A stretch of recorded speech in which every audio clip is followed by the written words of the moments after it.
Hey, what's going on, guys? Down there coming to you from Massage Japan, packed with style inside of my Nissan 350Z.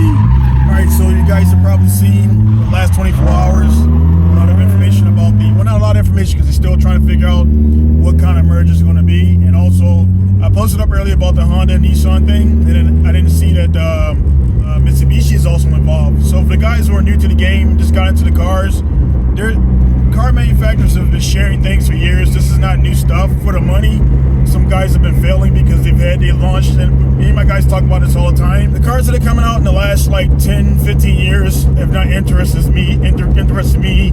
A lot of guys who drive S13s, S14s, Hachirokus, all the old stuff like 70s, late 70s to like late 90s.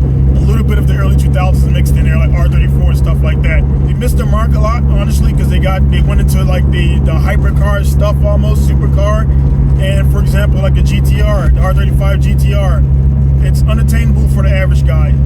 All these new cars coming out are unattainable for the average guy. The new Corvettes, they're unattainable for the average consumer. So these guys are losing a lot of money. They got like a handful of guys that can afford to pay for this stuff, and you're leaving all other guys, and we really don't care because we're going to take, for example, it's in the thumbnail, S2000 with a VR38, which is something I was going to work on. They had some issues as well on Tsukuba, but I was like, hey, let me put a VR38 in there. So I had a VR38 that was going to go into my S13, and I decided to actually put the 6.2 liter in S13 because eventually I'm going to send that to America to do some FD stuff, and it's just better to have a Corvette engine or a 6.2 liter LS in there because this part's readily available for that, and it's cheaper. So for a racing program, it's got to keep it like a skeleton and bones type program. So with that, LS just works better. So they're kind of getting back on it. Again, this is all new information. People don't know what's going to happen. A lot of us a lot of guys like me are getting excited because we're like, hey man, what are they going to do? Are they going to bring out the S16 and then put like a Honda engine in it, or are they going to bring out this and put what in it? You know, I don't think they're going to go that far because engineers are very egocentric. You know, just like I got an ego, you got an ego watching this video for whatever you do, and you're good at what you do. And for that reason, they're not. I don't think they're gonna. I don't think Honda's gonna put a Nissan engine in a Honda, but I think Nissan will put a Honda engine in a Nissan because Nissan just needs money. The whole Carlos Ghosn thing was the start of the downfall. I live in Japan. I've been here for 16 years.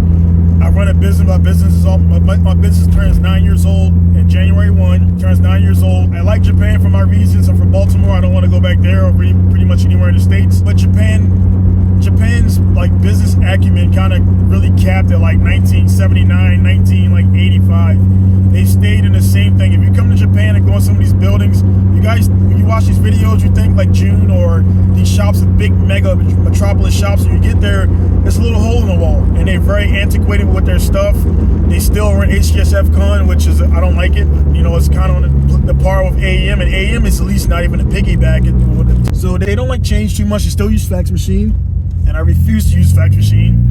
So the Japanese business acumen is what it is, and that's why they're in trouble right now because they try to do the EV stuff that's not working out too well, and they just need help. And essentially launching that R35 GTR was like their last Hail Mary, and it worked. And then the guy that helped you launch it, you know, Carlos Ghosn that was in Renault and all that stuff like that, the guy that helped you launch it, then you start doing this Gaijin BS, man, and that's what they did. They try to, you know, I don't know what he did, I don't care what he did, but I guarantee you the Japanese counterparts did more than Carlos Ghosn did and tried to like do what he did. That's why he made his grand escape. Go back and research that if you don't know what I'm talking about with that story. It's a thing where Japanese, again, I've been here for 16 years. I got a lot of great Japanese friends, but I've also met a lot of shitty Japanese people. And even with my business, you know, there's parts blocks and stuff like that, and competition stuff, and people, because I've been doing this for 9 years officially, because I've been doing it longer than 9 years, I've been doing it over 20 years.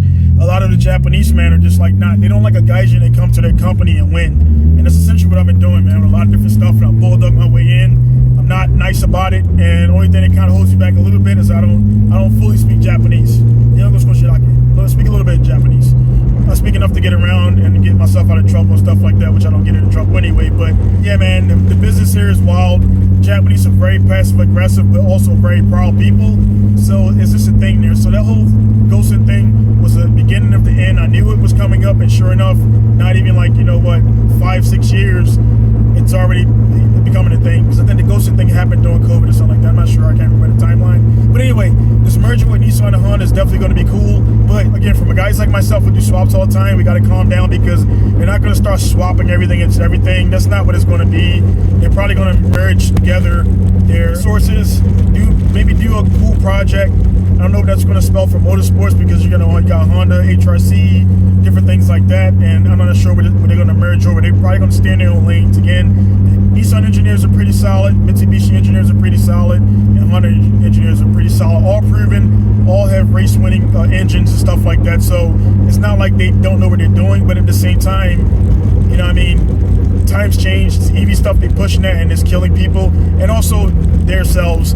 The fact that there's no rear-wheel drive, cheap rear-wheel drive Nissan car, a Honda car, no, not so much Honda the front-wheel drive, but whatever. There's no cheap rear-wheel drive car, S13S, back in the day, that you can get into for a few $1,000s, $8,000, $10,000, $50,000, let me see, $25K or whatever. The same price that guys are paying over for these R34 Supras are going at $60K. R34 GTRs are $250K, $280K. That one that I put up for $189K, you guys are probably kicking yourself in the ass, because you guys tried to drag me when I posted that stuff up and say it was too much. On that same car, the guy took it off the market because he's seen it going up, and then he just stopped communicating with me because he knew what he had. So $189K for R34 GTR. It's a cool car, but it ain't $189K. I could build a lot more cooler stuff, faster cars for that amount of money, and have money left over for a lot of different things. So the way the market's going right now, again, they kind of did it to themselves. They're not bringing out anything. They need to pander to the guys again. They see what we're doing. They can log on and see all the swaps, the LS into this, the RB into that, the JZ into this. I got a JZ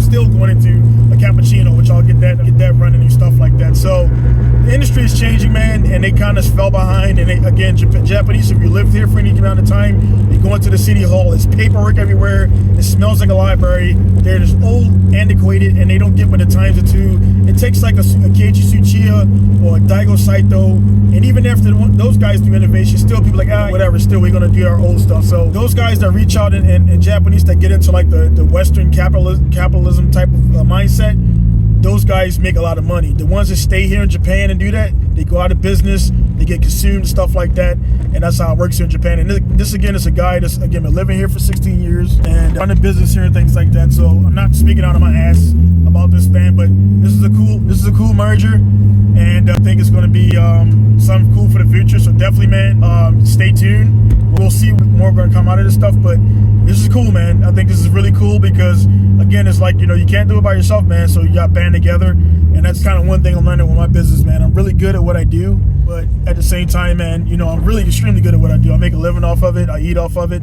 so I'm up there with it. But at the same time, I've learned where I have to like ask for help and get things done because I don't have the resources, or it would be stupid to actually waste the time and try to make things happen. Like, for exporting, I utilize people for that because I don't have export license, and when it's the stuff you require to do things properly, it's just better to use other companies to help you get things done. So they're gonna lean on each other for sure. I'm not sure how much they're gonna lean on pulling up to like I was about to say Warner and Guys Tuning, my guy Seth over there in Philippines, which are going to become hub link, cool stuff over there. But you guys see me in Philippines. For the guys who follow me, see me in Philippines a lot. There's a reason why I'm going there. I'll unveil that stuff a little bit later. But cool, man. I just wanted to throw this video out there. It's a cool thing, cool merger. It's going to affect a lot of things, but stay tuned, see what's going to happen. I think this can re-energize the industry, if you will, because again, there's a lot of staleness, and I haven't cared about any new car since like 2001, man. I don't give a crap about any new car out there.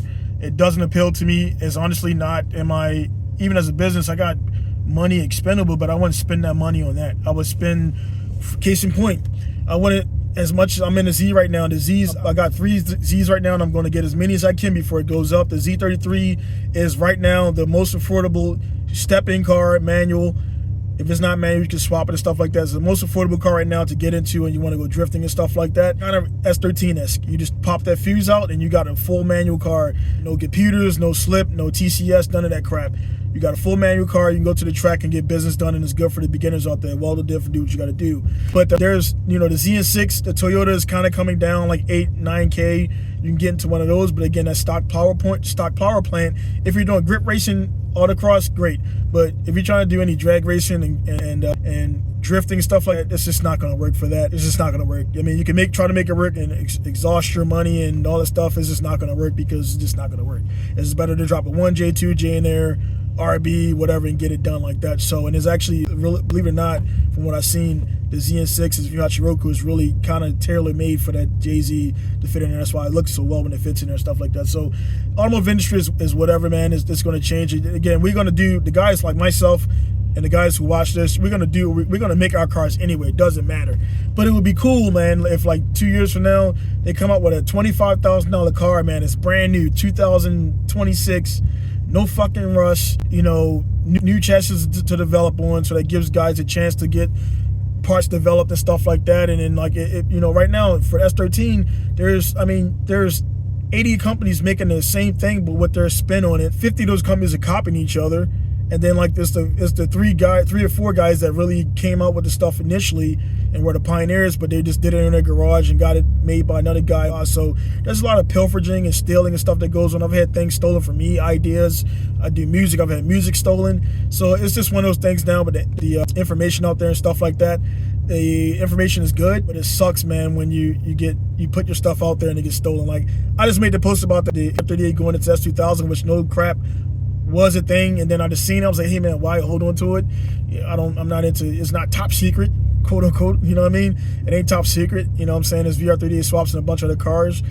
I think I'll be the first one to get it done. So I got to get I got stuff flowing. I already got S2000, I got the car, and the VR38 I had was closing on one, but some things happened, and so I got to get another one. So I already got everything ready. I already got what I'm going to run for the transmission, all that stuff like that. So I'll unveil that stuff as time comes, and you guys will see it. But maybe you'll see it at Tokyo Auto Salon 2026 or something like that.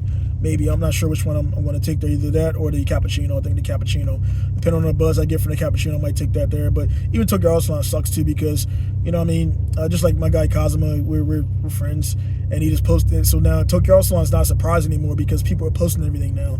And thing about it, you kind of have to, because it's like, if you don't do it, then you're posting like, I was going to do that, and people are like, yeah, all right, whatever, dude, you know what I mean? So it's just like when I say J. Cole or one of those guys got one of my tracks, I'm just a regular dude making music, and then they're like, yeah, all right, whatever, dude, and then they no shit took the song from me. So it is what it is, man. Cool, informative video, much information, just make me throwing my thoughts out there, so don't take whatever I said for a grain of salt. I've been in this industry for over 20 years now. I'm doing this since 2000. 2000, and then like officially 99 is when I met my first friends. 97 is when I got intrigued into cars by Gran Turismo 1. So that's why I always pay homage to Gran Turismo. So hopefully, hoping to do something with Polyphony Digital here in the future. So we'll see, man. So again, as you guys know, go ahead and check out Pinko Style on all sources. Instagram, Pinko Style 2, because I lost control of Pinko Style Garage 1 because I got too much traffic and I didn't pay for ads, and my account got blocked. So I can't log in. I can only log in from one computer, which makes it inconvenient. So I just reactivated my other account that I can get into and stuff like that, and got to be careful on how I post things. So again, guys, thank you for tuning in. Again, this is your first time seeing me, Donald Jackson, prior go back to prior Emerson Riskin High School, Baltimore City, multi-time champion. Got into University of Maryland, walk on there, Terps. Went to the Air Force 6 years, did 3 year tours in Iraq. And now I'm in Japan running a business here in 2026, man. So life is crazy. Let's make it happen. And again, I'm excited for this because I just want to see what's going to happen. So thank you guys for tuning in. Donnie signing off for not Pinko Style, I'm at TCM right now. So signing off from TCM, a lot waiting for Alan to get back here. See you guys later. Peace.